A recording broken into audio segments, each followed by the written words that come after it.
plus de 30 ans que je fais ce métier-là et je pense que dans tout ce que j'ai écrit, dit et parlé au niveau de la finance, je ne pense pas avoir sorti le mot auction du 30 ans.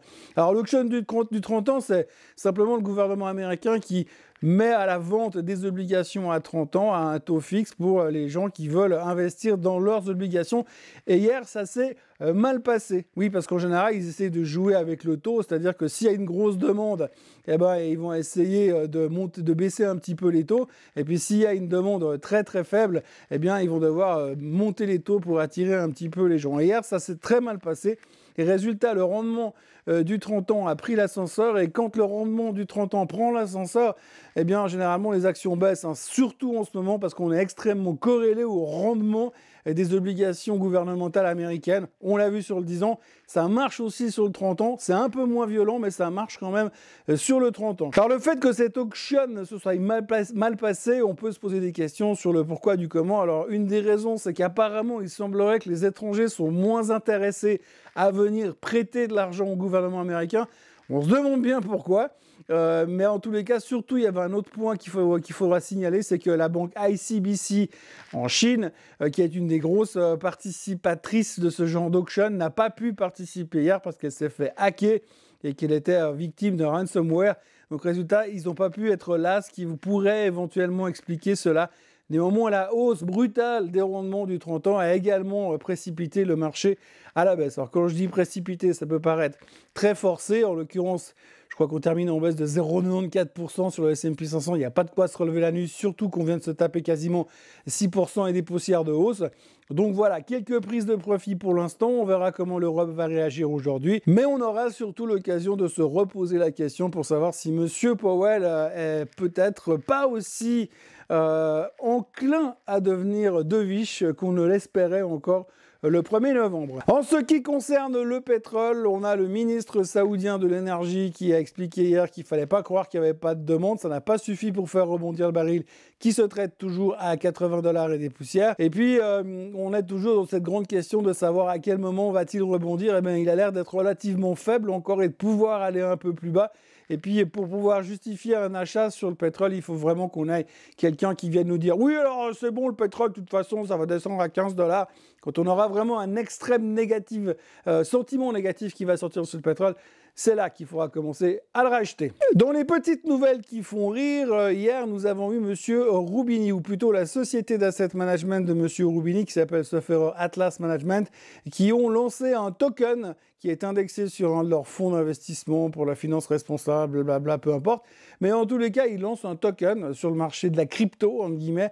Alors, c'est assez rigolo à signaler parce qu'en fait, si vous vous rappelez de la vague de hausse de la crypto-monnaie il y a quelques mois, quelques années, eh bien, on avait Monsieur Roubini, entre autres, qui était là en disant « C'est un scandale, c'est des gangsters, c'est la plus grosse arnaque qu'on ait jamais vue de notre vie. Et la crypto, c'est mal, va des rétro satanas. » Et 2 ans plus tard, le mec, il sort un token avec sa propre boîte.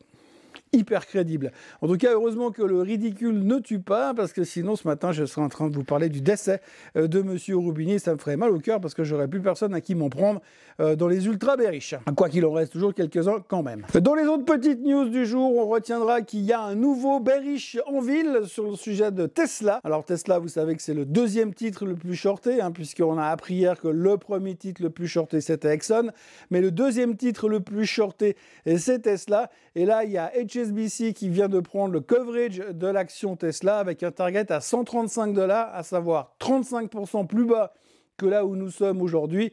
Il estime que c'est clairement surévalué, blablabla, on connaît l'histoire.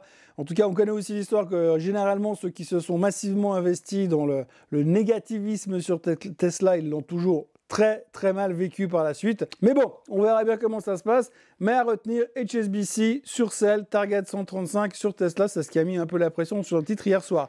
On peut parler aussi en vrac de Trade Desk, qui est une boîte de publicité aux États-Unis qui a raté les attentes des analystes hier dans la publication, moins 30%.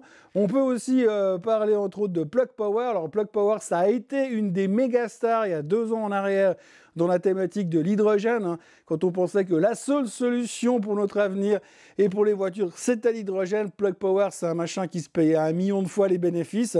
C'était monté à des niveaux complètement débiles. Eh bien, hier, ils ont annoncé que normalement, si ça continue comme ça, eh bien, ils n'auront pas de cash pour fonctionner en 2024. Donc, ça veut dire qu'à terme, eh bien, ils seront en Chapter 11. Pour l'instant, on espère qu'il va se passer quelque chose, mais le titre a quand même perdu 25% sur la nouvelle. Donc, on voit quand même que des fois, quand vous avez des trucs qui sont méga surévalués, quand il y a un retour sur Terre, ça fait méga mal. Salutations amicales à Nvidia. On se réjouit des chiffres du 21 novembre. Voilà, aujourd'hui c'est Veterans Day aux États-Unis, la journée des vétérans. Le marché sera ouvert, mais il y aura moins de monde au bureau, donc ça risque d'être un petit peu plus calme à Wall Street en tous les cas. Il y aura très peu de chiffres économiques, si ce n'est la confiance du consommateur version de l'Université du Michigan.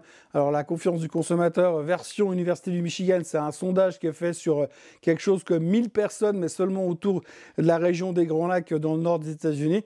Autant vous dire que ça veut dire que dalle, mais le marché regarde ça quand même de temps en temps. Il y aura Madame Lagarde qui parlera, et aussi Monsieur Bostich de la Fed qui devrait parler, mais la journée devrait être plutôt calme. En direction du week-end, les futurs tiennent pour l'instant malgré la baisse américaine.